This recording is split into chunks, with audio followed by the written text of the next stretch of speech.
नमस्कार, स्वागत है आपका 4 टीवी न्यूज पर। मैं हूं आपके साथ। जो है बुलेटिन की शुरुआत करते हैं। देहरादून से खबर सामने आ रही, जहां मुख्यमंत्री पुष्कर सिंह धामी की अध्यक्षता में आज कैबिनेट की बैठक हुई और इसमें राज्य के विकास, रोजगार, शिक्षा और बुनियादी ढांचे से जुड़े महत्वपूर्ण प्रस्तावों पर विचार किया गया। मुख्यमंत्री ने सभी अधिकारियों को योजनाओं को प्रभावी ढंग से लागू करने के निर्देश दिए हैं। बैठक में चार धाम यात्रा, आपदा प्रबंधन और पर्यटन को बढ़ावा देने के लिए भी महत्वपूर्ण निर्णय लिए गए हैं। वहीं कई प्रस्तावों को मंजूरी मिली है।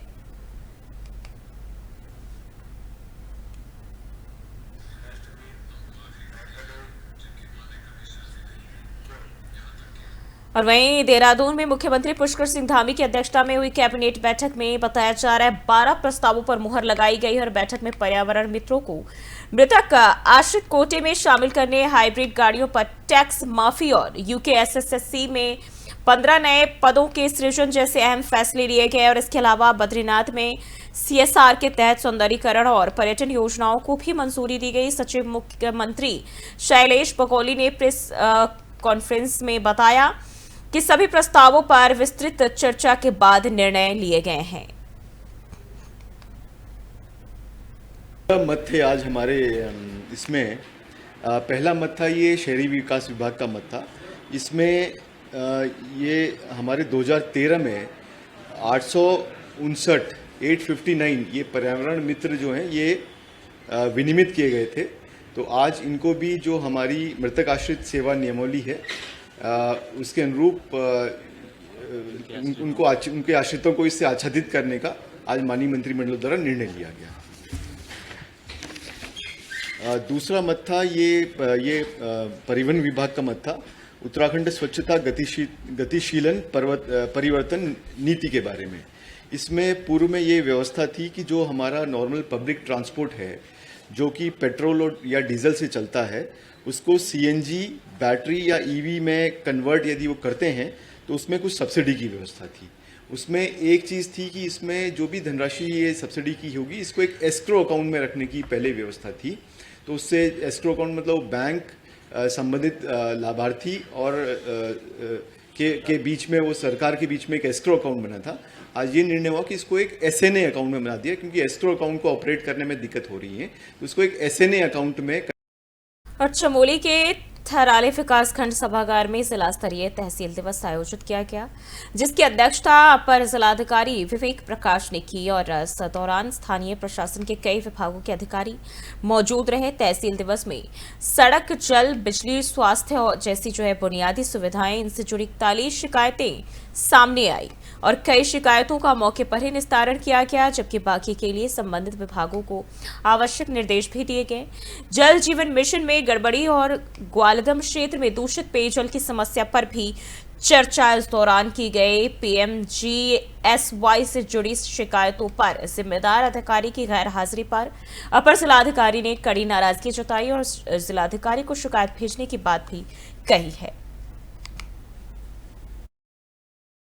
एनपीसीसी का मामला है, उसमें जो होता है जिस तरीके को ठीक कर लें इसको। ऐसे जो सफाई का मामला है, बारिश आ रही है, बहुत ध्यान रखते हुए नालियाँ बंद हैं, लाइटें गड़बड़ हैं, ठीक कराने कहा गया है पंचायत से। और जो विभाग की रोड है, मान लीजिए पीओडी रोड है, एनपीसी रोड है या फिर निशाई रोड है, उनको कहा गया है कि आप इसको जो है टाइम से समय एनपीसीसी का मामला है, उसमें जो होता है जिस तरीके को ठीक कर लें।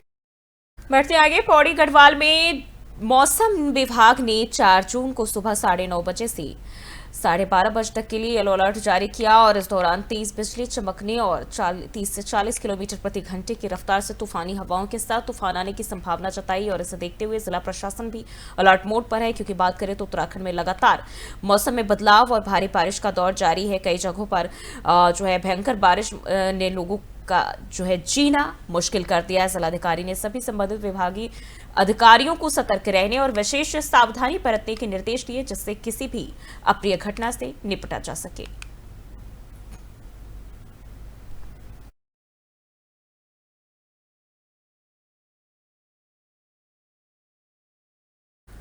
और वहीं प्रदेश सरकार ने अल्मोड़ा में ड्रेनेज की समस्या को दूर करने के लिए करीब 19 करोड़ रुपए का बजट 3 साल पहले स्वीकृत किया था, लेकिन बरसाती मौसम दस्तक देने को है और नालों का निर्माण अधूरा है। स्वीकृत 39 नालों में से केवल 11 का काम पूरा हुआ। अधिकारियों के मुताबिक 11 नालों पर निर्माण जारी है, जबकि 17 नाले अतिक्रमण और पाइपलाइन बाधाओं के कारण रुके हुए हैं। नगर निगम के मेयर ने विभागों को निर्देश दिए कि बरसात से पहले काम पूरा किया जाए। हालांकि समय कम और काम अधिक है। ये अल्मोड़ी के जितने भी ड्रेनेज अपने जो नाले हैं और ड्रेनेज व्यवस्था है, इसमें हम लोगों ने नगर निगम की ओर से ये सख्त निर्देश दिए हैं सिंचाई विभाग को कि कोई समय के साथ ये कार्य पूरे किए जाए, ताकि अल्मोड़ा नगर की जनता को, अल्मोड़ा नगर को कहीं पर कोई ऐसी परेशानी का सामना ना उठाना पड़े। क्योंकि अभी मैंने माननीय हमारी सिंचाई मंत्री राज्य मंत्री आए थे ऋषि खंडवाल जी, तो उनके साथ अपने कुछ यहाँ अधिकारियों के साथ दौरा किया था और सारे नाले मैंने वहाँ पे को देखे थे और वहाँ पे को सख्त निर्देश दिए हैं। जल संस्थान के द्वारा भी जो पाइपलाइन वहाँ पे को बिछी हुई है, उससे भी कुछ परेशानी का सामना हमारे सिंचाई विभाग को करना पड़ रहा है। तो मैंने जल संस्थान से भी ये अनुरोध किया है, ये बोला है कि आप दोनों लोग अपने समन्वय के साथ और तालमेल के साथ अपने शीघ्र अपनी पाइपलाइनों को व्यवस्थित तरीके से करें, ताकि सिंचाई विभाग को बनाने वाले नालों में कोई ऐसी परेशानी का सामना उठाना न पड़े। और क्योंकि हमें बहुत जल्दी ये नाले तैयार चाहिए, क्योंकि कल के दिन में बहुत बड़ी आपदा एक ऐसी कारण न बने कि जिससे हमें हमारे नगर को इससे हानि हो। न्यूनगढ़ के तहत स्वीकृत हुई थी। ये कुल 1976.77 लाख की योजना स्वीकृत हुई थी, जिसमें से 1813.95 लाख सिंचाई विभाग के लिए तथा 162.85 लाख जल संस्थान के लिए यूटिलिटी शिफ्टिंग के लिए था। हमारे पास अभी तक 791 लाख रुपए अवमुक्त हुआ है, जिसमें से 150 लाख रुपए हमने जल संस्थान को दिए हैं यूटिलिटी शिफ्टिंग के लिए। शेष 641 लाख हमारे पास है, जिसमें से हम 620 लाख रुपए व्यय कर चुके हैं। इसमें हमारे पास जो नाले थे, इसमें कुल 39 नाले थे, जिनमें से हम 11 पूर्ण कर चुके हैं और 11 नालों में विभिन्न कारणों से अतिक्रमण या जल पाइपलाइन, मेनली पाइपलाइन, जल संस्थान की पाइपलाइन शिफ्ट न होने पाने का कारण काम रुका हुआ है। कई नालों पे हमारे पास अभी पाइपलाइन शिफ्ट नहीं हो पा रही, इस वजह से काम स्लो भी हो गया, क्योंकि ठेकेदार पूरी तेज़ी से काम नहीं कर पा रहा है। अभी तक हम 11 नाले पूर्ण कर चुके हैं। 9 नाले ऐसे जो हम 50% से ऊपर पूर्ण कर चुके हैं, 70-80% तक हम जिनकी प्रोग्रेस ला चुके हैं, तथा 7 नाले ऐसे जिनमें हमारे पास 50% से कम की प्रगति है और 11 नाले ऐसे जिनमें अभी काम शुरू नहीं हुआ, जिनमें कुछ लेबर प्रॉब्लम है, कुछ में ये जो बढ़ते आगे, श्रीनगर में 3-4 जून की रात को सिख युवकों और स्थानीय युवकों के बीच आपसी विवाद के बीच मारपीट हुई, जिसमें कुछ स्थानीय युवक घायल भी हुए। पुलिस को सूचना मिलते ही जल्द कार्रवाई करते हुए आरोपियों को रुद्रप्रयाग के पास से गिरफ्तार कर लिया गया और उनकी मोटरसाइकिलें भी सीज कर दी गई है। क्षेत्राधिकारी श्रीनगर अनुज कुमार ने लोगों से अपील की है कि इस मामले में अनावश्यक अफवाहें और भाईचारे को नुकसान पहुंचाने वाले तथ्य न फैलाई जाए। पुलिस प्रकरण में कड़ी कार्रवाई कर रही है।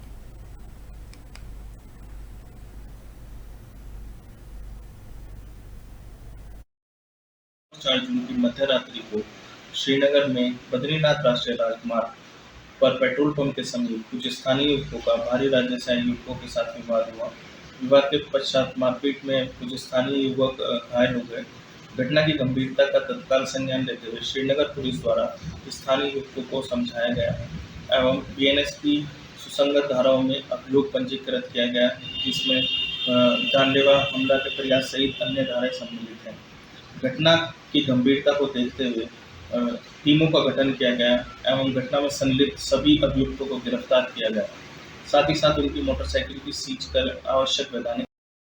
जसपुर से खबर सामने आ रही, जहां उत्तराखंड सरकार की नई गाइडलाइंस के तहत पर्यावरण दिवस 5 जून से वो शुरू होकर लोक पर्व हरेला तक मनाया जाएगा। जसपुर तहसील में सभी विभाग इस आयोजन में शामिल होंगे और पोलिंग बूथों पर वृक्षारोपण किया जाएगा। उप जिलाधिकारी चित्र सिंह चौहान ने बताया कि इसकी पूरी तैयारियां पूरी हो चुकी है और शासन के निर्देशों का सख्ती से पालन भी किया जाएगा। हरियाली और पर्यावरण संरक्षण के इस उत्सव में ग्रामीण भी बढ़ चढ़कर हिस्सा लेते नजर आएंगे।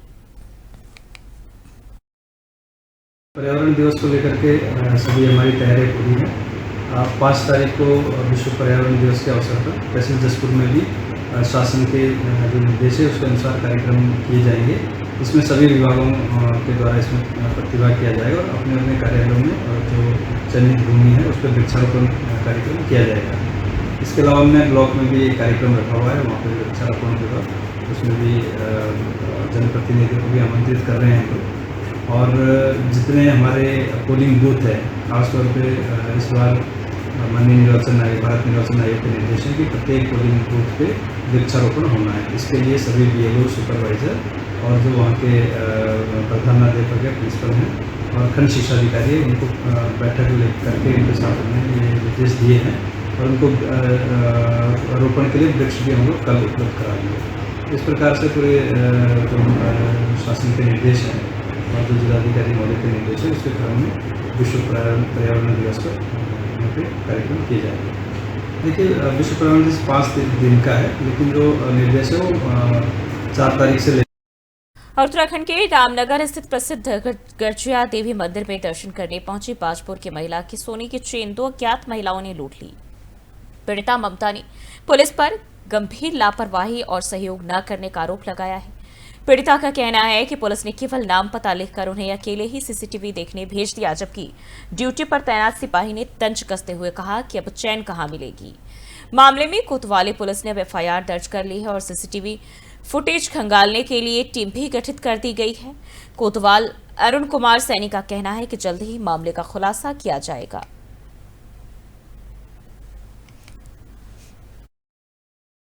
रविवार 1 तारीख को ना मंदिर परिसर में हम गए थे, गर्जिया माता की मंदिर परिसर में। फिर एक लेडीज हमारे साथ साथ आई, फिर मैं खड़ी थी, मेरे पीछे खड़ी थी, मुझे पता नहीं चला फिर कब चेन लेके चली गई। फिर हमारी बहन भी थी, उनकी भी चेन खींची तो उन्होंने हाथ पकड़ा उसका, फिर वो छुड़ा के भाग गई। चेन तो उनकी मिल गई, मेरी चेन लेके गायब हो गई। फिर हमने पुलिस चौकी वहां पे लिखवाया तो उन्होंने ऐसी नोट कर ली, करी मिलेगा तो नहीं, सोने की चीज नहीं मिलती है, लेकिन फिर भी मैं देखता हूँ, आप CC फुटेज में देख लो। फिर हमने CC फुटेज में भी देखा। देखिए, गर्जिया मंदिर कैंपस में 3 दिन पूर्व एक महिला से चैन स्नैचिंग की घटना हुई थी। इस संबंध में हमारे द्वारा आवश्यक जानकारी की जा रही है और आज इस संबंध में पीड़ित महिला द्वारा तहरीर प्राप्त कर ली गई है। मुकदमा दर्ज कर आवश्यक रविवार 1 तारीख को ना ऋषिकेश के वाल्मीकि नगर में राज्य सरकार की योजनाओं को आम जनता तक पहुंचाने के उद्देश्य से जागरूकता शिविर का आयोजन किया गया। मुख्यमंत्री पुष्कर सिंह धामी के निर्देश और जिलाधिकारी सविन बंसल के आदेश पर आयोजित इस शिविर में पूर्व मंत्री प्रेमचंद अग्रवाल और मेयर शंभू पासवान भी पहुंचे। शिविर में कई विभागों के अधिकारी मौजूद रहे, जिन्होंने जनता की समस्याएं सुनी और समाधान का भरोसा भी दिया और इसके साथ ही पात्र लोगों को योजनाओं का लाभ दिलाने की अपील भी की गई।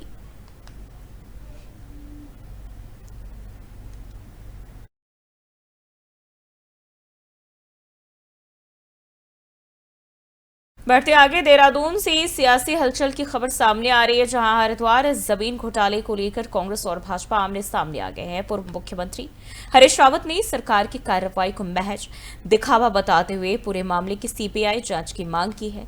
रावत का कहना है कि सैकड़ों एकड़ सरकारी जमीन पर अब भी राजनीतिक संरक्षण में कब्जे हैं। वहीं बीजेपी नेता ज्योति प्रसाद गैरोला ने सरकार की कार्रवाई को सख्त और नियत वाली करार देते हुए कहा कि कांग्रेस के शासन में भ्रष्टाचार चरम पर था और अब जांच से सच्चाई सामने आ रही है। इसमें सफेद पोशों की संलिप्तता है, क्योंकि इतना बड़ा घोटाला हरिद्वार शहर में, जिसके विषय में बहुत दिनों से चर्चा हो रही है, ये बिना संरक्षण के नहीं हो सकता। और ये यदि फैक्ट फाइंडिंग हो तो ये बात सामने आएगी कि इसमें जो है ये जो लोग ये करवाना चाहते थे वो बहुत दिनों से प्रयत्नशील थे। शायद हो सकता है 1 से ज्यादा जिलाधिकारियों के समय से प्रयत्नशील थे। हरीश रावत जी अब जग रहे हैं क्या? उत्तराखंड की जनता ने कांग्रेस को, हरीश रावत जी को एक बार नहीं कई बार मौके दिए, इन्होंने प्रदेश का नेतृत्व किया, तब इनको यह नहीं दिखाई दे रहा था। इनके समय में कितनी कार्रवाइयां हुई, भ्रष्टाचार के खिलाफ कितने बड़े प्रहार हुए, और आज जब भारतीय जनता पार्टी की सरकार पुष्कर सिंह धामी जी के नेतृत्व में यहाँ पर भ्रष्टाचारियों पर कड़े प्रहार कर रही है, उन्हें समझना पड़ेगा, सोचना पड़ेगा कि जो नकल माफिया है, जो उनके समय में पल्लवित पुष्पित हो रहा था, जड़ें जमा रहा था, युवाओं की आशाओं को उस पर तुषारापात कर रहा था, उस नकल माफिया को किसने खत्म किया? उनको जेल भेजने का काम किसने किया? हरिद्वार में बड़ा प्रशासनिक बदलाव देखने को मिला। जमीन घोटाले के चलते डीएम कमेंद्र सिंह पर कार्रवाई करते हुए उनकी जगह मयूर दीक्षित को हरिद्वार का नया जिलाधिकारी नियुक्त किया गया है। मयूर दीक्षित ने कलेक्ट्रेट भवन में पदभार ग्रहण किया और अधिकारियों को मानसून और कांवड़ यात्रा की तैयारियों में जुटने के निर्देश दिए हैं। तो मयूर दीक्षित को अब डीएम की कमान दे दी गई है और कलेक्ट्रेट भवन में उन्होंने अपना प्रेस कॉन्फ्रेंस भी किया और इसको लेकर जानकारी भी दी।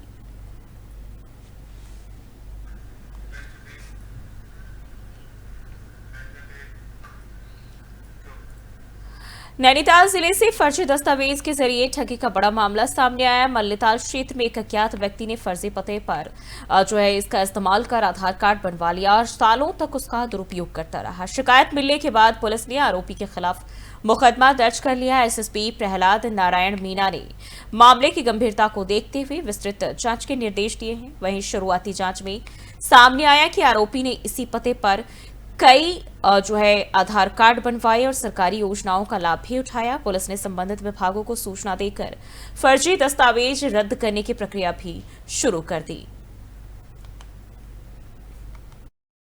देखिए, सत्यापन के दौरान हम लोग ऐसे एरिया जहां पर लोगों का मूवमेंट होता है वहां का डाटा कलेक्ट कर रहे हैं। एक पहचान ऐप हमारा बनाया है जिसमें हम लोगों का एक लाइव डाटा ले रहे हैं, मौके पर उनकी फ़ोटो लेते हैं, उनकी आईडी जिसमें अपलोड कर रहे हैं।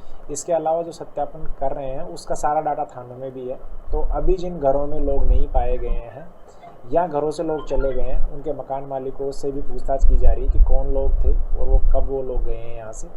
इसके साथ ही ऐसे लोग जिनमें किराएदार है लेकिन मकान मालिक नहीं रहते हैं, उन घरों के मामले भी हमारी छानबीन हो रही है कि घर का मकान मालिक कौन है, किराया किसको जाता है और ये किराया जो दिया जा रहा है कैश में दिया जा रहा है या अकाउंट में पे किया जा रहा है। तो इन सब चीज़ों को लेकर हम ये भी देख रहे हैं, हो सकता है कि किराए की बड़ी संख्या में राशि वसूल जा रही हो और बाद में उसमें कोई इनकम टैक्स पे नहीं किया जा रहा हो। तो इन सब मामलों में जांच चल रही है। ऐसे जितने रुड़की के पठानपुरा क्षेत्र में रास्ते में बाइक खड़ी करने को लेकर दो पक्षों में विवाद इतना बढ़ गया कि मामला मारपीट तक पहुंच गया।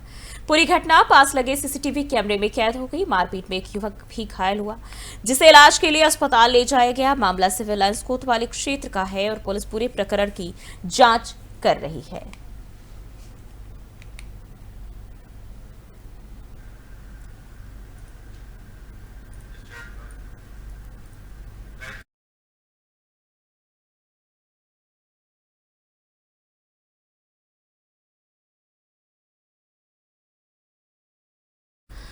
और देश भर में जिस तरीके से पहलगाम आतंकी हमला हुआ और भारतीय लड़ाकू विमानों ने जो अपना कौशल दिखाया, पूरी दुनिया इससे हैरान हो गई और सबके सामने भारत ने सिद्ध कर दिया कि अब वो भारत नहीं रहा, अब बल्कि विकसित देशों की लिस्ट में शामिल होना एक बड़ी बात है और भारत ने ये अपने मुकाम पर हासिल किया है। वहीं आपको बताते चले जिस तरीके से S-400 ने इसमें अपना कमाल दिखाया, करतब दिखाया, इसे पूरी दुनिया हैरान रह गई, पाकिस्तान को धूल चटा दिया। लेकिन अब S-500 की भी डील करने की खबर सामने आ रही, जो कि पड़ोसी मुल्क पाकिस्तान कि जिस तरीके से आतंकवादी कायराना हमले हैं उनको नाकाम करने के लिए कितना घातक साबित हो सकता है, ये रिपोर्ट देखिए। Air defence system S-500 S-400 से भी अधिक एडवांस और घातक है। बेहतर रेंज, तेज रिएक्शन टाइम और अंतरिक्ष से आने वाले खतरों को भी नष्ट करने की क्षमता से लैस। अगर भारत को आने वाले समय में S-500 की आपूर्ति होती है तो यह देश वायु रक्षा को नई ऊंचाई पर पहुंचा देगा। पाकिस्तान जैसे देशों के लिए यह एक रणनीतिक झटका होगा क्योंकि S-500 की मौजूदगी से भारत का हवाई कवच लगभग अभेद्य हो जाएगा। यानी कि मतलब साफ है कि अब भारत की हवाई सुरक्षा और मजबूत होने की दिशा में आगे बढ़ रही है। रूस से मिले अत्याधुनिक S-400 ट्रायम्फ सिस्टम की तैनाती के बाद अब भारत की नजर उससे भी एक कदम आगे की तकनीक पर है। S-500 मिसाइल डिफेंस सिस्टम दरअसल रूस ने प्रधानमंत्री नरेंद्र मोदी की हालिया मास्को यात्रा के दौरान इस नई पीढ़ी की वायु रक्षा प्रणाली के संयुक्त उत्पादन का प्रस्ताव दोबारा रखा। अगर यह समझौता होता है तो भारत न केवल अपनी सीमाओं को और सुरक्षित कर सकेगा बल्कि अत्याधुनिक रक्षा तकनीक के निर्माण में भी आत्मनिर्भरता की ओर कदम बढ़ाएगा। हाल ही में भारत पर हमले की कोशिश। 7 मई 2025 की सुबह भारत ने पाकिस्तान और पीओके यानी पाकिस्तान अधिकृत कश्मीर के 9 ठिकानों पर सर्जिकल हमले किए। इसके जवाब में पाकिस्तान की ओर से ड्रोन और मिसाइल के जरिए भारत के सैन्य प्रतिष्ठानों को निशाना बनाने की कोशिश हुई, लेकिन ये हमले S-400 ट्रायम्फ और एकीकृत काउंटर UAS सिस्टम की वजह से सफल नहीं हो पाए। S-400 ट्रायम्फ दुश्मन के लिए सुदर्शन चक्र।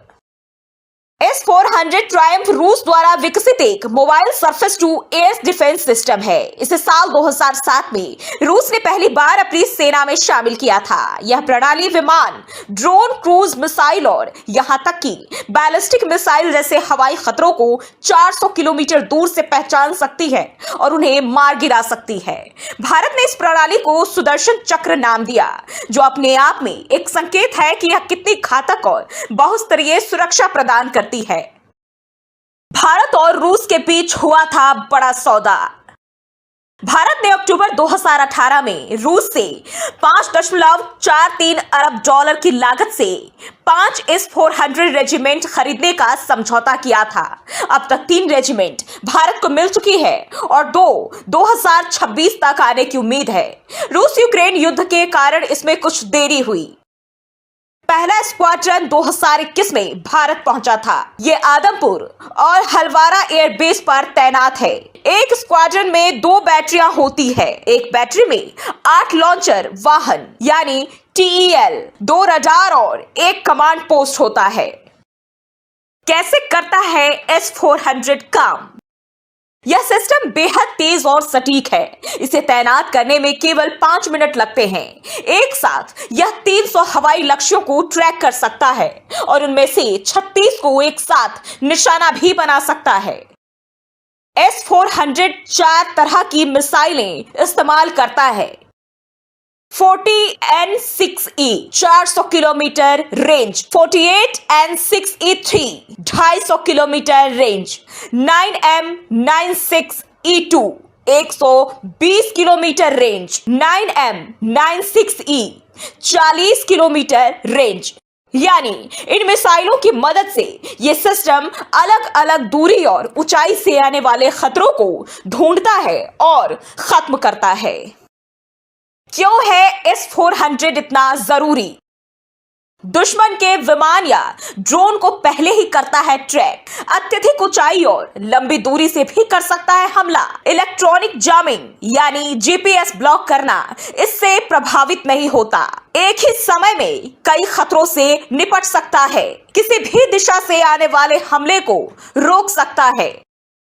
भारत ने इस सिस्टम को रणनीतिक रूप से महत्वपूर्ण इलाकों में तैनात किया है, जैसे सिलीगुड़ी कॉरिडोर। पश्चिम बंगाल में स्थित यह इलाका भारत के उत्तरी पूर्वी राज्यों को जोड़ता है और चीन बांग्लादेश की गतिविधियों के लिहाज से बेहद संवेदनशील है। साथ ही पंजाब का सीमावर्ती इलाका पाकिस्तान से होने वाली घुसपैठ और आतंकी गतिविधियों को ध्यान में रखते हुए यहाँ तैनाती की गई है। बताते चले कि रूस फिलहाल अपने नए S-500 वायु रक्षा सिस्टम पर काम कर रहा है। गौरतलब है कि प्रधानमंत्री नरेंद्र मोदी की 2024 में रूस यात्रा के दौरान रूस ने S-500 को भारत के साथ मिलकर बनाने का प्रस्ताव फिर से रखा। अब अगर यह समझौता होता है तो भारत दुनिया की सबसे आधुनिक वायु रक्षा तकनीक विकसित। फिलहाल के इस बुलेटिन पर इतना ही। देश और दुनिया की तमाम खबरों के लिए देखते रहिए 4TV न्यूज़।